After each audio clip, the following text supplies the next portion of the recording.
So, how do we control? We control it using diesel particulate filter. One is diesel oxidation catalyst, I have already discussed it. Then the final device that is used to control the particulate, that is coming, that is implemented in several countries, going to be implemented in India, is diesel particulate filter. So, let us first define few things about diesel particulate filter. First is the substrate. What is the substrate? So, basically a flow through substrate used as to support the structure for catalytic applications. Okay. And then particulate filter is defined as a wall flow type filter used in diesel particulate filter application. There are many common names, it is called diesel particulate filter, it is called diesel filter, it is called DPF, it is called trap, it is called filters, everything remains, everything is same. So, let me tell you what is this substrate business and what is this particulate filter. See, if you take you must have used straws for drinking the cold drink, right. If you take about say 500 straws together, okay, and hold it in the hand, this is called honeycomb structure, right.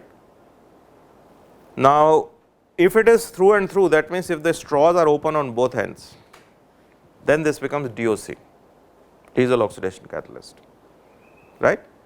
And then what you can do is in the surfaces you can make the coating of the catalyst. So, whatever gas is coming in, it goes out, but when it is traveling through those narrow channels, it will interact with the catalyst. So, the surface area interaction of the gas will be very high, and therefore, the toxic part, which is the hydrocarbon part of the particulate matter, this gets neutralized. Okay. So, this is DOC. Now, you imagine that you have these straws where the straw itself has porous walls, and these straws are closed on one end. Okay. One end is open, one end is closed, and you imagine the configuration that one, suppose I have this one straw here, it is closed from this side, the neighboring straw will be open from this side, and then the neighboring will be closed from this side, right. So, that means when the gas enters from this side, it will not be exiting from the same straws, because they are closed on the other end. So, the only way the gas can pass is that it has to pass through the porous walls and come to the neighboring straw, is not it. So, then it becomes DPF, diesel particulate filter. So, this structure of the honeycombs which are blocked at the one end is called substrate, and if you coat it with catalyst, that becomes diesel particulate filter. Does it make sense? Then you see what happens is that diesel particulate filter is ultimately a filter, it is not a flow through device. I mean, it is a flow through device, but it will have some accumulation of the particles over a long time, because the porous walls will collect some of the particles, and then the holes will get clogged. So, once the holes get clogged, what will happen? The exhaust gas will not be able to flow through it very closely, very without any effort. It will require a lot of effort, and with time the back pressure on the engine will start building. Now, when the engine back pressure builds, is not a good situation.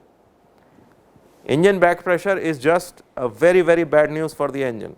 You have to allow the exhaust to go out, only then the engine will be running in a very healthy manner, otherwise it will not, just like any other system, right. So, that means if you want this system to be run in a healthy manner, you have to clean it. This process of cleaning and removing these particulate which are trapped is called process of regeneration. Okay, so, that means that if you really want a practical system having diesel particulate filter, you have to have two types of devices in your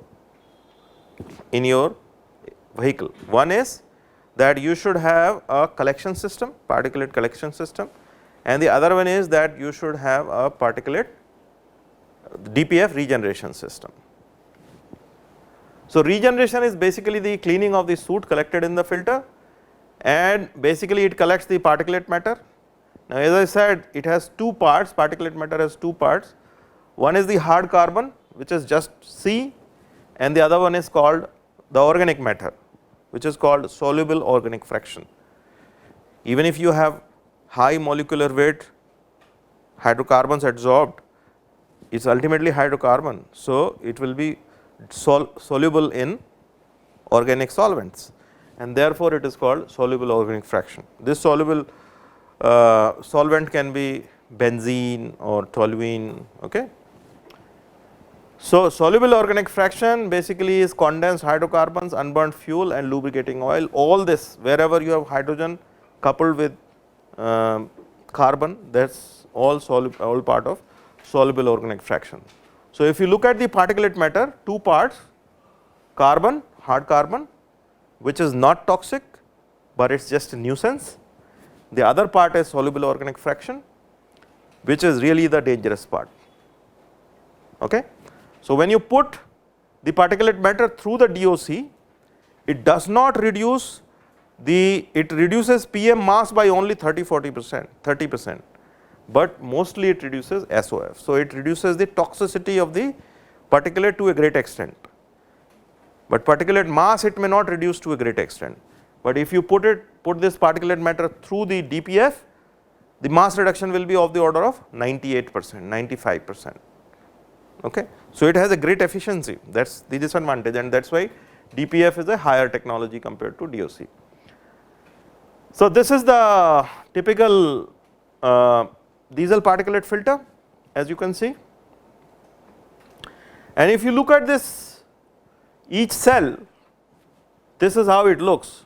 So, you see this is one channel, one straw, this is another channel, and you can see this is blocked from here, this is blocked from here, and this is blocked from here. So, that means if the exhaust enters here, it is necessarily forced to pass through the wall. That is why it is called wall filter also. So, when it passes through the wall, this wall is porous, it has very small pores. So, all the particulate matter is actually trapped here. Why? Because of the inertial effect, it is forced to change the direction. So, when the direction change happens, the gases are easily able to change the direction, but the solid is not able to change the direction, and it therefore gets attached, and it is sticky in the first place. So, it sticks to the walls, and then the clean gas goes out. Okay. All right. So, this has applications in trucks, buses, stationary applications, and now also it is going to come in the cars also with the introduction of Euro 6. Okay. So, this is one more example. You can see the dirty exhaust going in, leaving all the particles, and clean getting out. So, therefore, it is called wall flow filter. All the diesel particulate filter are called wall flow filters. It has a particulate matter reduction efficiency of more than 90%. 95 to 98% is what is very common, okay, in terms of particulate mass. Okay. Fine particulate reduction, fine particles more than 35 nanometer gets reduced by greater than 99%. So, even you can imagine now that it will remove all the finer part, okay. Greater than 35 nanometer will be reduced by 99%.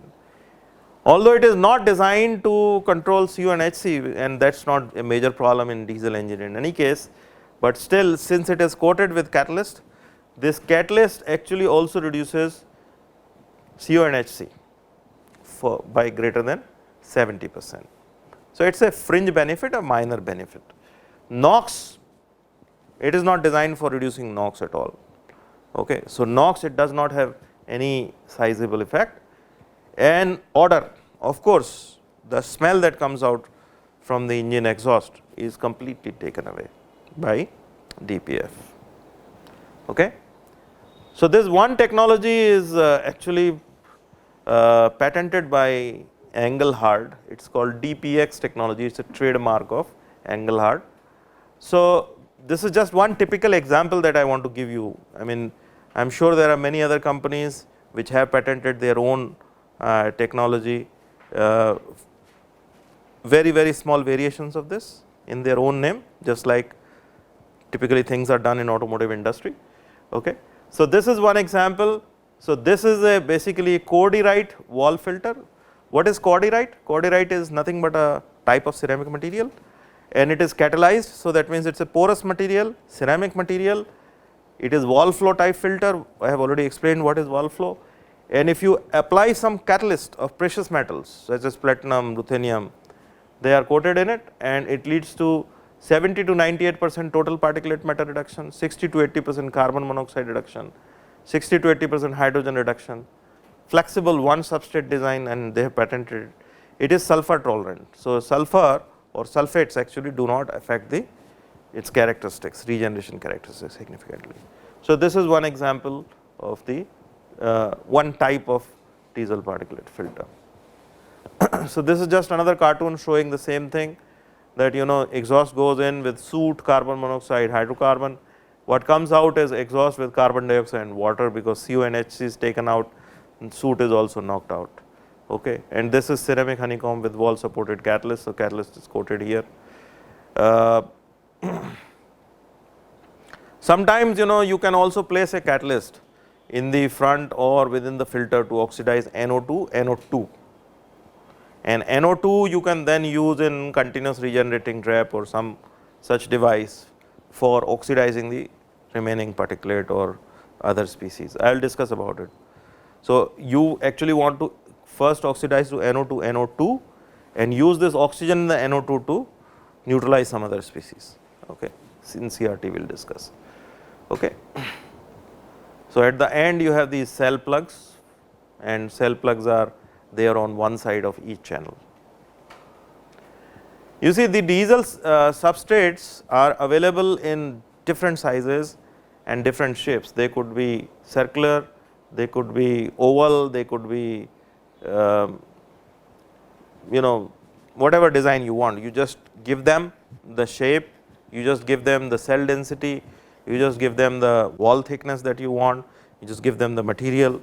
And Corning is one of the world leader in making the wall substrate. There are some Chinese companies also which also make, but Corning is the best in terms of making this. So, let us look at the regeneration of the diesel particulate filter. So, you have this exhaust pipe, and what you do is you put this diesel particulate filter on the way, and this undergoes this kind of cycle. So, what it does is, first you have the filtration mode. First you put a clean filter, it collects the particles, and when the particles, enough particles are collected, then you will have some back pressure, and you can put a pressure sensor, and when you have enough pressure you regenerate. So, for regeneration you need some kind of heating. So, either you heat it using electrical heating or using burners, and then once you regenerate it, it becomes clean again, and then again it is used. So, this is the cycle that it undergoes. Now, I was mentioning to you about continuously regenerating trap. So, the principle is to basically first convert to NO2, NO2 using platinum catalyst, and then using this whatever soot you have collected, you convert it, you oxidize it by NO2. So, exhaust is coming in. So, you have a platinum catalyst, there NO2 is generated, this NO2 reacts with the carbon and converts to carbon dioxide plus NO. So, basically in the process you see NO is not affected. So, what you are essentially doing is you are converting NO into NO2 and using this NO2 to kill carbon, NO goes out. So, NO emission actually is not affected, but in between you have converted to another product and then use that to neutralize the carbon. So, this is called continuously regenerating trap. In this basically you do not, it is a continuously regenerating, because carbon is being knocked out, it is trapped and it is knocked out. So, there is no need for specific regeneration event to take place. As it is getting collected, NO2 is continuously getting collected and continuously getting regenerated by NO2. Okay, that is why it is called continuously regenerating trap, CRT system. Okay. So, CRT basically utilizes the strong oxidizing properties of NO2. Unit consists of platinum based catalyst upstream of filter, diesel particulate filter, to oxidize first NO2 NO2, and NO2 oxidizes soot into carbon dioxide inside the trap. So, carbon in solid form reacts with the NO2 in gaseous form, converts first into carbon monoxide in gaseous form and nitrogen oxides in gaseous form, and then carbon monoxide then again reacts with another NO2, gives you carbon dioxide plus NO, and this NO2 gaseous form reacts with the oxygen to give you again NO2. So, this system, however, the limitation of this system is it is very sensitive to sulfur content. If the sulfur content is more than 10 ppm, what happens is that it kills this platinum catalyst. Platinum catalyst does not like sulfur. Okay. So, if it kills the platinum catalyst, then this conversion of NO into NO2 will not take place, and if NO2 is not available, these two reactions will also not take place. Okay. So, this is one of the limitations that right now in India we cannot employ this. Unless and until we reach sulfur level up to 10 ppm, we cannot employ this. And therefore, in emission control technology, it is very important. Not every technology can be employed in every region of the world. It really is very intricately related to what are the fuel specifications in that region, especially related to fuel sulfur. Sulfur is a poison for all the catalysts. So, lower is the sulfur, more options you have in terms of more technology options you have in terms of cleaning your exhaust. Okay. This is one filter, typical filter, again developed by Engelhardt. I will show you a couple of interesting things. So, this is one earth moving machine. This is just to show how much exhaust you can clean, and this is the same engine, same operating condition, we do not see anything. Engine is operating, it is not that the engine is stopped, but all this black smoke that you are seeing which is coming out is completely gone. Now, if this technology is introduced in India in all the trucks in India, all the diesel vehicles in India, do not you think it will have a quantitative improvement in the fog events that we are seeing now? It will. Okay. Then let us look at the performance. So, if you look at the percentage reduction, you see 90% reduction in hydrocarbons, minimal reduction in NOx, carbon monoxide substantial reduction, particulate matter very large reduction. So, all these hydrocarbon, carbon monoxide and PM, all these three are reduced to a great extent by diesel particulate filter. Now, let us come to the toxic part.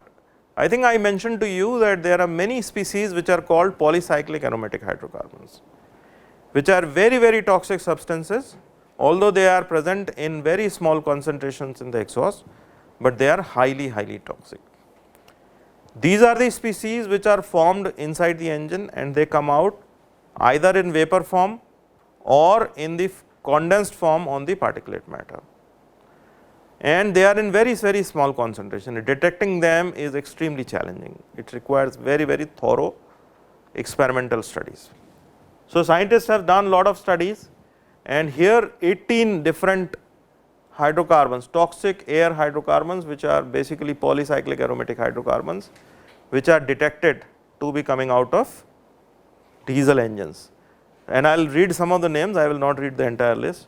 Naphthalene, 2-methyl naphthalene, acynaphthalene, acynaphthene, fluorine, phenanthrene, anthracene, and so on and so forth. The engine out concentration is very small. However, when you put this whole thing through the diesel particulate filter, you can see that the reductions that the DPF can do in these toxic species emissions ranges from 83% all the way to 100%. Most of these species are completely eliminated. Some species are eliminated by 80-85%. That means you are substantially reducing the toxicity of the particulate that is coming out of your engine, and that is one of the main advantages of using DPF technology, diesel particulate filter technology. Okay. I just thought that I will introduce you to a very interesting concept that is developed by Mitsubishi regarding this DPF technology. So, when you want to employ a technology such as DPF in the engine, and you expect that the driver will keep an eye on the pressure, back pressure, and change it when the pressure is high, it puts a lot of pressure on the driver, it is not possible. If he forgets, then what happens? The engine will stop at some point. So, in order to avoid this, a very practical system is devised, a very smart system is devised by Mitsubishi. I will introduce that to you. It greatly reduces the emissions of particulate matter from diesel engines or buses. So, this is such a device, you see. This is the engine side, and there is one particulate filter here, there is another particulate filter here, and both are combined to one, and this is going to the exhaust pipe. Here you have some valves, one valve and another valve. Okay. So, what they do is that only one of the valve is open at a time. Okay. So, that means when the exhaust is passing through this valve is open, exhaust is passing through here, exhaust is not passing through here. Okay. So, after some time what will happen? This will get clogged. Once it gets clogged, you have sensors which will detect the differential pressure. There will be one pressure sensor here, there will be one pressure sensor here. So, it will detect how much is the pressure upstream and downstream. If it is clogged, it will give you some value. When a critical value is reached, then what will happen? This will switch over. That means this will get closed and this will get open. When this gets closed, you will start regenerating it. Okay? And this will start collecting the soot. And by the time it gets clogged, this is ready for the action again. So, you will again switch back. And this is all done via ECU, no human intervention required. It is all done automatically, data is being logged. Whenever the differential pressure limit is detected, it will switch over. Okay. So, Mitsubishi puts this system in practical use for the first time in the buses, and they were successful in removing a PM of the level of 80% and 100% of the black smoke. Okay. Mitsubishi DPF system traps particulate matter in porous ceramic filter that I have already explained, and this accumulated particulate matter is periodically burnt. By regularly exchanging two filters to continuously trap and burn particulate matter, it can continuously collect while the bus is running. So, driver will not even come to know, there is no need to stop the bus, okay, and it is a very smart system. So, you can see this is the overview of the system. Here you have the engine, here you have the exhaust going, there are switchover valves here, and then here you have the filters, and here you have the heat exchanger.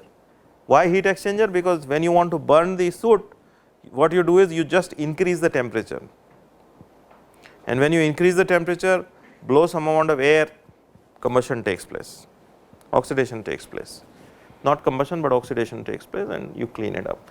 So, there is electrical filter, and then finally the exhaust goes out.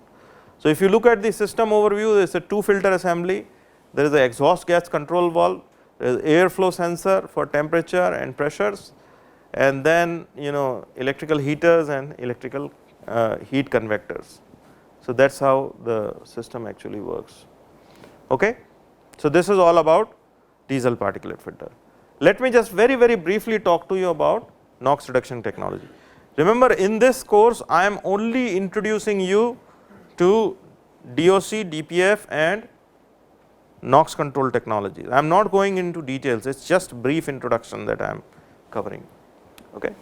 So, in conventional NOx reduction technology there are three systems.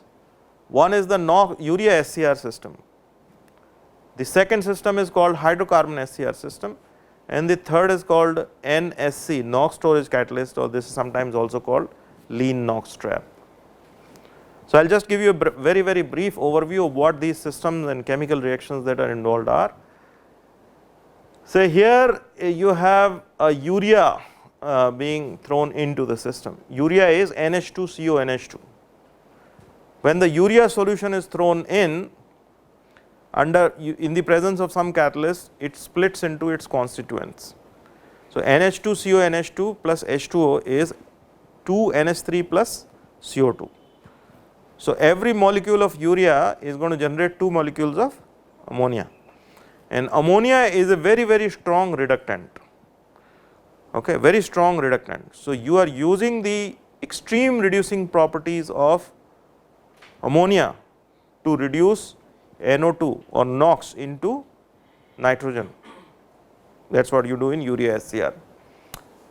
Let us look at the reactions that happen. So, you have generated ammonia here, okay, here you generate ammonia, all this is mixed with the exhaust that is coming in, NO reacts with the ammonia in presence of oxygen. There is plenty of oxygen in the exhaust because you are always operating the diesel engine under lean conditions, overall lean conditions, and when this reaction takes place, ammonia actually ends up reducing the oxides of nitrogen. So, you generate nitrogen plus water. Similarly, there will be NO2. So, NOx means NO plus NO2 largely. So, NO2 also reacts with ammonia and gives you nitrogen plus water. So, when you combine these two reactions, this is the final reaction. NH3 plus NO plus NO2 is equal to nitrogen plus water. This is a very promising technology. In fact, for Euro 6, this is something which is almost mandatory. However, this requires new infrastructure. Why? Because you have to make the logistics for urea solution available. So, you have to develop new infrastructure for urea distribution. By the way, urea is a banned substance in our country.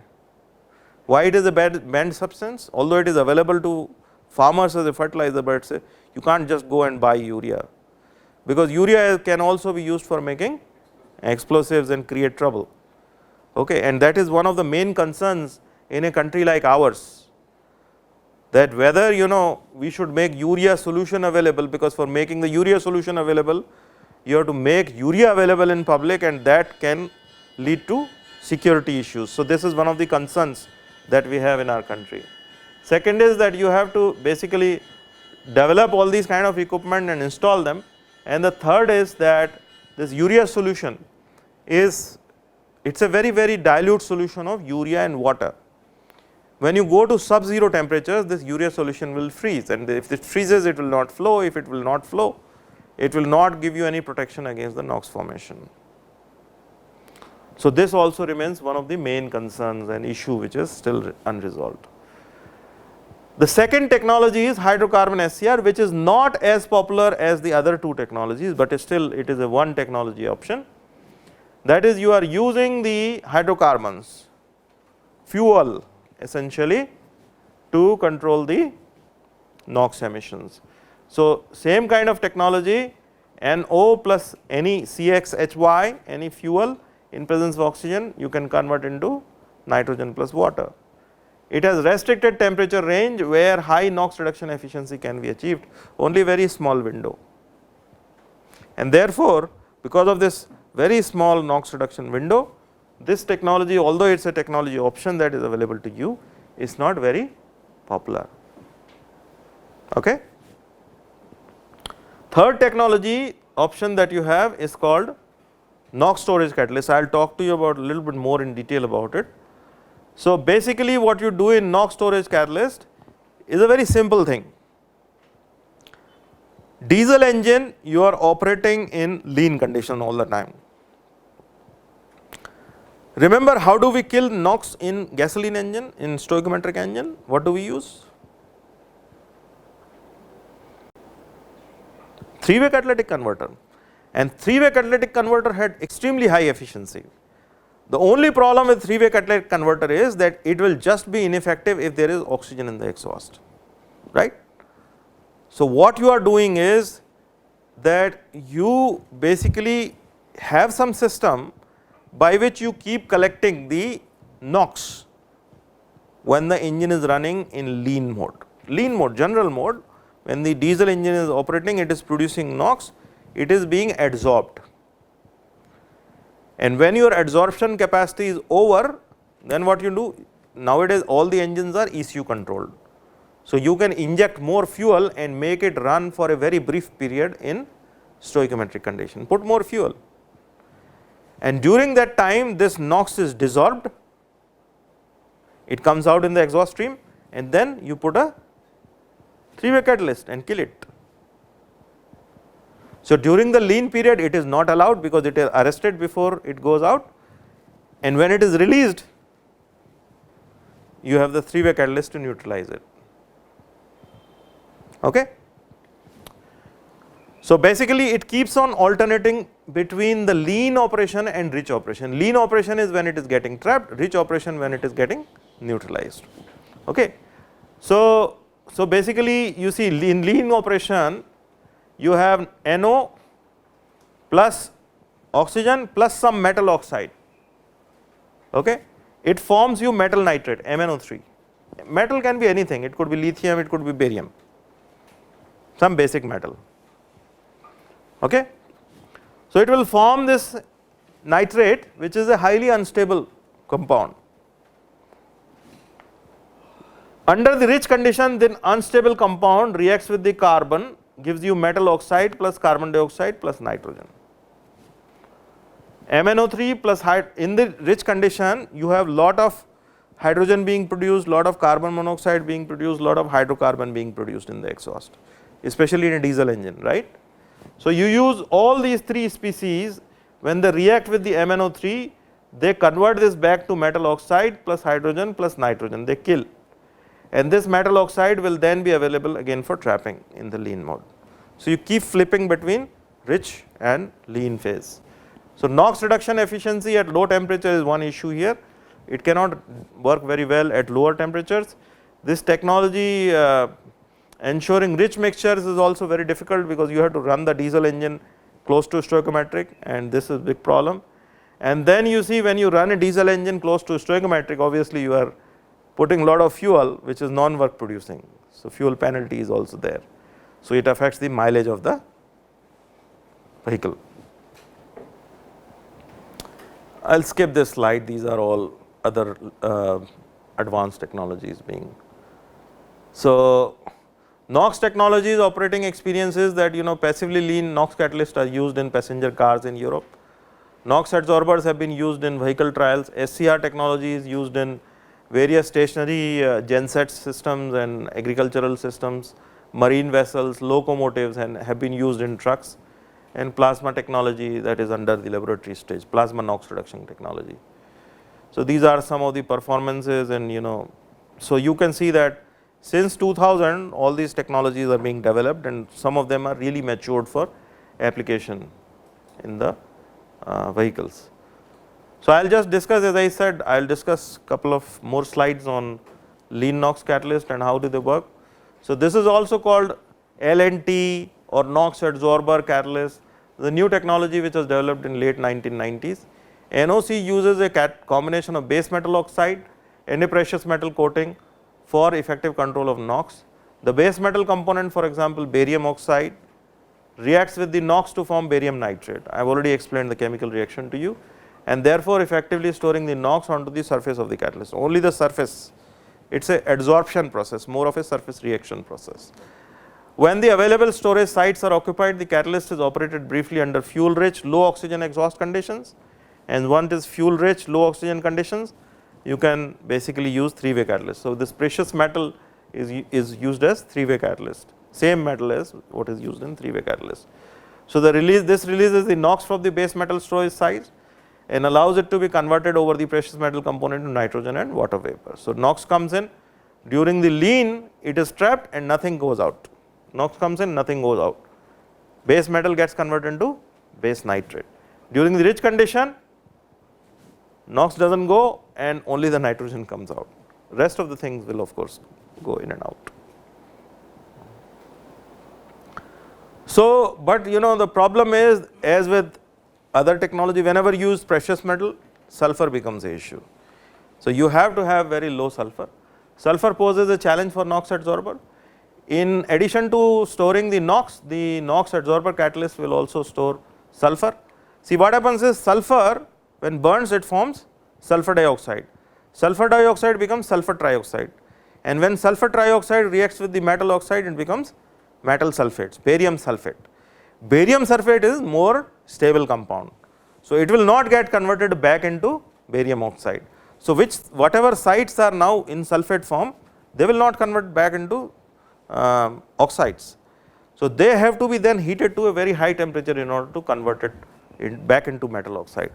So, so this sulfur, when the sulfur storage on the metal oxide takes place, this reduces the capacity to reduce the NOx emissions.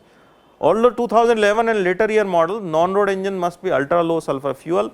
Sulfur at any level requires engine design to provide a periodic desulfation process or to remove the sulfur from the catalyst, and for this you have to heat the catalyst to temperatures up beyond 600 degree.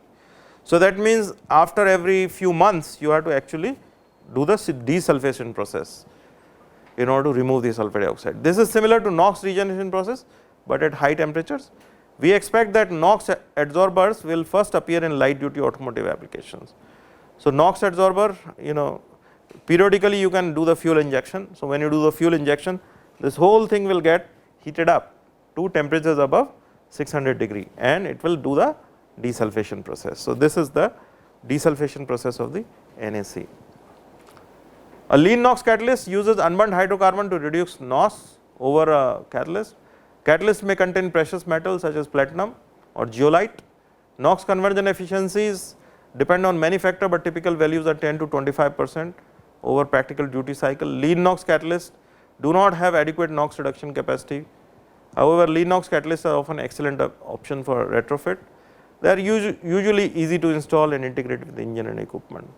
So, again you have this alumina substrate, and on that you have barium oxide and you have platinum also. So, when the NOx comes, first NO reacts with the oxygen in presence of platinum, gets converted to NO2, then again gets oxidized to NO3, and when it reacts with the barium, it becomes barium nitrate, and then it gets adsorbed. So, this is the oxidation of NO2, NO2 and then NO2 storage. So, this is the lean side. Okay.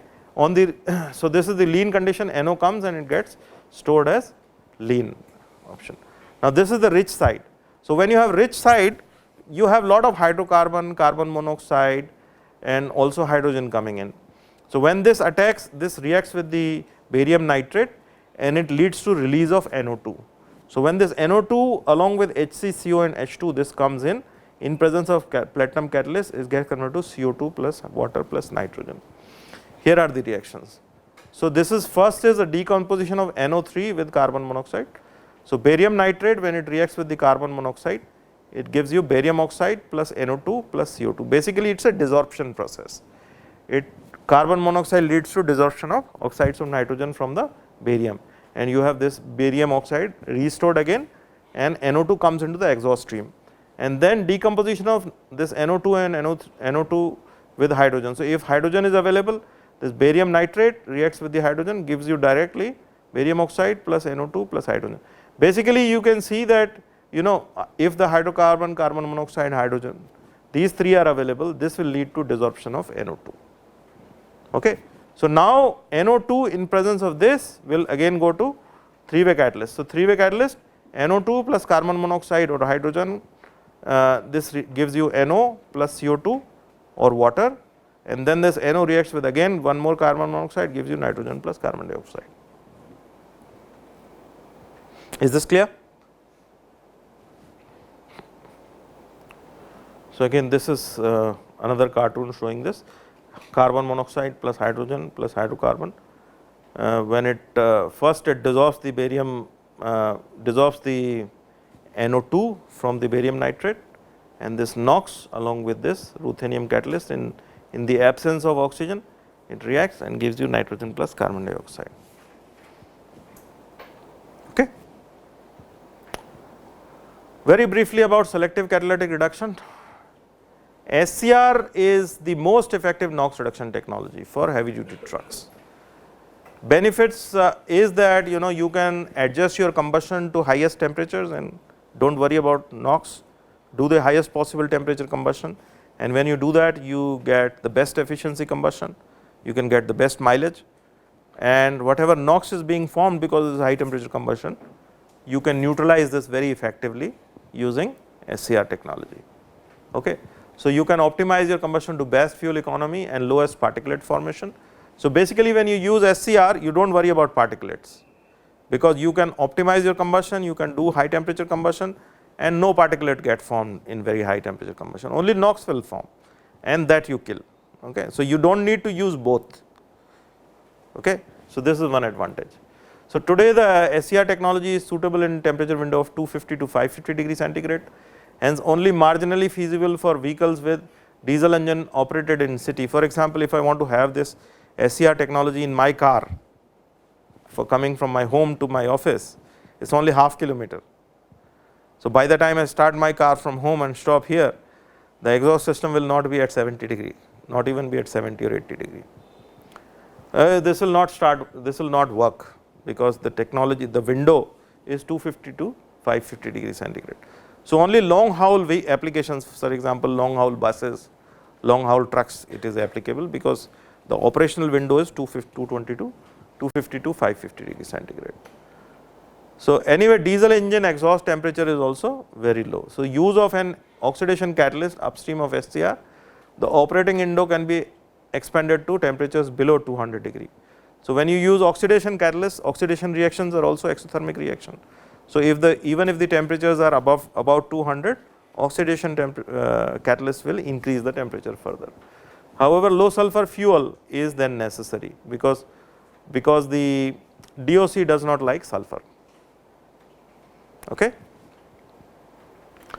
Then logistics for urea water solution is a prerequisite for NOx emission reduction, 2 to 2.2 grams per bhp hour average. So, this is about how much is required. So, roughly about 1.5 to 2% of your fuel consumption. So, that means if you are consuming 100 liters of diesel in a day, you will require about 2 liters of urea water solution. So, that is the logistics that you have to prepare. And then you have to have onboard diagnostics, because it is important to tune. You do not want the NOx to go out, but at the same time you do not want the ammonia to go out, because ammonia is a bigger nuisance compared to NOx, which you are creating. Okay. So, you are creating ammonia to kill NOx. It is not that you have killed the NOx, but then now ammonia is going out into the environment. It should not happen. So, in order to avoid that, you have to have onboard diagnostics. You have to have ammonia sensor, you have to have NOx sensor, all the information comes into the ECU, and then accordingly they are tuned. So, these sensors, cheap NOx and ammonia sensors, are currently under development. Oxidation catalyst behind the SCR as an option against undesirable ammonia slip, especially for high NOx conversion cases. NOx reduction of more than 80% requires highly sophisticated development of exhaust gas flow distribution and urea injection penetration. Optimization of dynamic urea injection control system is necessary. So, there are many challenges actually in this system also. Just one simple schematic to show how this technology really works. So, this is the exhaust muffler, and this is where all the things are happening. Okay. So, this is the engine, okay, and suppose there is turbocharger, whatever exhaust is coming in here. So, somehow whatever condition exhaust is coming in, you just, and then you put sensor here for NOx, and this sensor is talking to your ECU. Here you have the urea solution tank, separate tank for urea solution. You have a pump, and here you have compressed air, and then you have some valve arrangement. So, basically you are injecting the urea with the help of compressed air. So, here the mixing takes place, and this pressurized solution is injected where? In the muffler, urea solution in the form of a spray. Hot exhaust gas is coming in, this is sprayed urea and water, and so the first stage is hydrolysis. Hydrolysis means urea, which is NH2 CONH2, will react with water in presence of a catalyst to give you ammonia and water, ammonia and carbon dioxide. So, this hydrolysis is the first stage where the hydrolysis of ammonia, hydrolysis of urea and production of ammonia takes place. And then the second stage is selective catalytic reduction, where the ammonia reacts with the NOx present in the exhaust and neutralizes it. And third stage is called oxidation stage. So, if there is any ammonia that is slipping, you want to oxidize it. So, ammonia is killed here, NOx is killed here, ammonia is killed here. Here ammonia is generated, NOx is killed and ammonia is killed, and then the clean exhaust goes out. That is how it works. Okay? Let us look at the reactions in all these three stages. So, exhaust gas is coming in, and first you have the oxidation catalyst. Oxidation catalyst, as it oxidizes, so obviously it will be easier for you to deal with NO2. So, NO will get converted into NO2 and hydrocarbons will react with the oxygen. Basically, all the particulate matter, the toxic part will be gone, hydrocarbon will be gone, carbon monoxide will be gone. So, you try to reduce everything before it enters the SCR, and then here you inject ammonia solution. So, ammonia solution is injected. So, the first stage is this hydrolysis state H. So, NH2CONH2 plus H2O and the ammonia generation plus carbon dioxide, then the first stage. Okay? And then in the second stage you have SCR catalyst. SCR catalyst, there is a certain type of catalyst that is used. So, SCR ammonia will react with NO to give you nitrogen plus water, the ammonia will also react with the NO2 to give you nitrogen plus water. This is the overall reaction. So, it kills both NO and NO2. Okay? And then if there is any leftover ammonia, the oxidation catalyst will take care of it. Ammonia plus water is, ammonia plus oxygen is nitrogen plus water. Okay? So, basically you have the NOx sensor here and you also have the ammonia sensor here.